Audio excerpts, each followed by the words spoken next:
क्या हमारा भाग्य पहले से लिखा होता है? हमारे भाग्य में जो भी कुछ घटता है वह पहले से तय है। दोस्तों, गरुड़ पुराण में बताया गया है कि मनुष्य के भाग्य में जो भी कुछ जन्म से मृत्यु तक जो भी घटना घटता है वह पहले से तय होता है। दोस्तों, मृत्यु और जन्म ही एक ऐसा सत्य है जिसे कोई टाल नहीं सकता है। पर दोस्तों, हम यह नहीं जान पाते हैं कि हमारा भाग्य हमारे से जन्म से पहले ही लिखा होता है या जन्म के बाद। लेकिन गरुड़ पुराण में जन्म, मरण, कर्म के बारे में विस्तृत रूप से जानकारी दिया गया है। तो आइए शुरुआत करते हैं गरुड़ पुराण की उस ज्ञानवर्धक प्रस्तुति की कि मनुष्य का भाग्य कब लिखा जाता है। क्या मनुष्य भाग्य उसके जन्म से पहले लिखा जाता है या जन्म के बाद? नमस्कार दोस्तों, स्वागत है हमारे इस चैनल इंस्पायरिंग लेजेंड्स पर। मित्रों, गरुड़ पुराण की इस ज्ञानवर्धक प्रस्तुति में आप खो जाएं। उससे पहले हम आपको बता दें कि इस वीडियो को आधा अधूरा देखना की गलती बिल्कुल भी नहीं करें, क्योंकि यह गरुड़ पुराण की ज्ञानवर्धक प्रस्तुति है जो आपके जीवन से जुड़ी हुई है। गरुड़ पुराण की इस रहस्यमय ज्ञान को जानने के बाद आपके जीवन से जुड़ समस्त लोभ, क्रोध, मोह, दुखों का अंत होगा। मित्रों, भगवान श्री कृष्ण कहते हैं, कभी भी किस व्यक्ति को गरुड़ पुराण की बातों को आधा अधूरा नहीं सुनना चाहिए, क्योंकि आधा अधूरा ज्ञान हमेशा विष के समान होता है। इसीलिए मित्रों, आपसे यही आग्रह है, आप इस वीडियो को बिना स्किप किए अंत तक जरूर देखिए। साथ ही इस वीडियो को एक लाइक करके चैनल को अवश्य सब्सक्राइब कर लीजिए। और हाँ दोस्तों, कमेंट बॉक्स में जय श्री कृष्ण लिखकर ईश्वर को आप अपना आभार व्यक्त जरूर कर दीजिए। इससे आपके जीवन से सभी दुखों का अंत होगा। आइए दोस्तों, जानते हैं गरुड़ पुराण में श्री कृष्ण ने बताए हैं कि हर मनुष्य के जीवन में जो भी कुछ होता है वह जन्म पहले से तय होता है, उसे कोई टाल नहीं सकता है। दोस्तों, गरुड़ पुराण हमें जन्म, मरण से लेकर वर्तमान जीवन कैसे जिए, यह सभी चीजों के बारे में सिखाते हैं।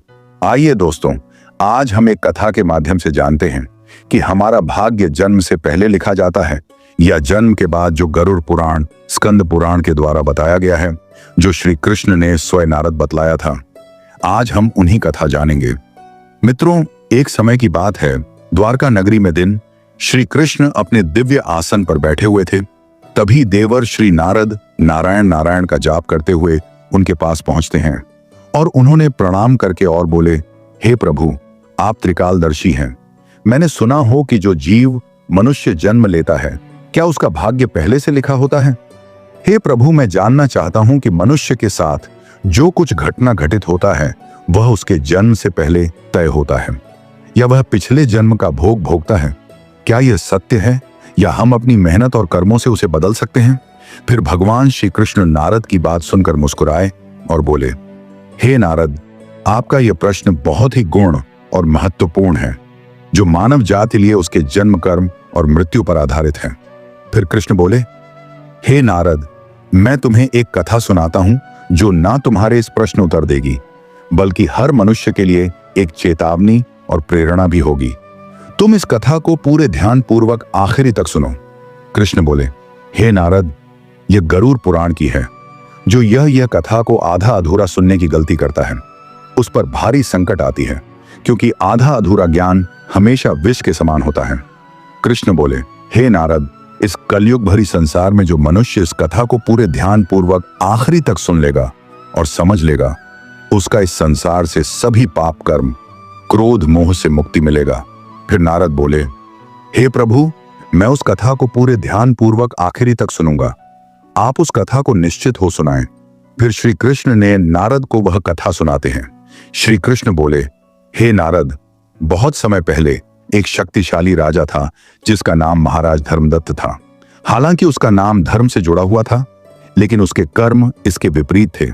राजा धर्मदत्त एक अहंकारी, लोभी और क्रूर शासक था। उसने अपनी प्रजा को सताने और शोषण करने में कोई कसर नहीं छोड़ी। वह गरीबों से कर वसूलता था, जरूरतमंदों की मदद करने के बजाय उनका धन छीन लेता था, और जो लोग उसके खिलाफ आवाज उठाते थे उन्हें कठोर दंड देता था। राजा ने कभी दान पुण्य नहीं किया और न ही धर्म और सत्य के मार्ग पर चलने का प्रयास किया। वह स्वयं को सर्वोच्च मानता था और भगवान के अस्तित्व को नकारता था। अपने दरबार में उसने नाच गाने और विलासिता में लिप्त होकर अपना जीवन बिताया। एक दिन एक वृद्ध ब्राह्मण राजा के दरबार में आया। वह भूखा, थका हुआ और कमजोर था। उसने राजा से प्रार्थना की, हे राजन, मैं कई दिनों से भूखा हूं, कृपया मुझे भोजन दें। भगवान ने आपको राजा बनाया है ताकि आप प्रजा की सेवा कर सकें, यही आपका धर्म है। राजा ने ब्राह्मण की बातों को हंसी में उड़ा दिया और उसे दरबार से बाहर निकाल दिया। ब्राह्मण दुखी होकर बोला, हे राजन, यह जीवन अस्थायी है, आपके कर्म ही आपके भाग्य का निर्माण करेंगे।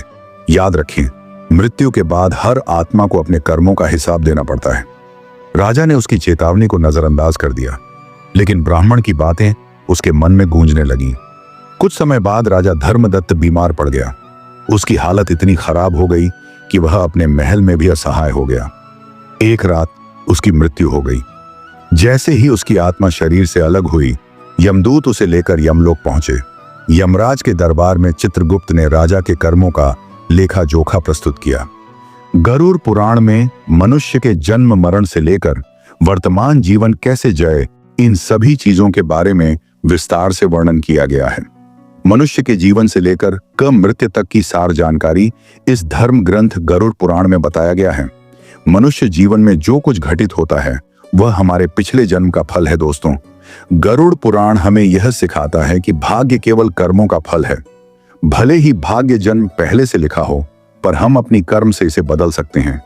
मित्रों, जीवन एक दुर्लभ अवसर है जिसे सही दिशा में ले जाकर हम आत्मा को मोक्ष की ओर अग्रसर कर सकते हैं। धन्यवाद दोस्तों। गरुड़ पुराण के द्वारा सभी बतलाए गए बातों को अवश्य ध्यान में रखें और सत्य की राह पर चले। इससे आने वाले जीवन अत्यंत सुखद हो। और दोस्तों, वीडियो अच्छा लगा तो इस वीडियो को लाइक करके कमेंट में जय श्री कृष्ण जरूर लिख दीजिए और हमारे इस चैनल इंस्पायरिंग लेजेंड्स को अवश्य सब्सक्राइब कर लीजिए ताकि हर एक नया वीडियो आप तक तुरंत पहुंचे। धन्यवाद। हर हर महादेव। ओम नमः शिवाय। राधे राधे।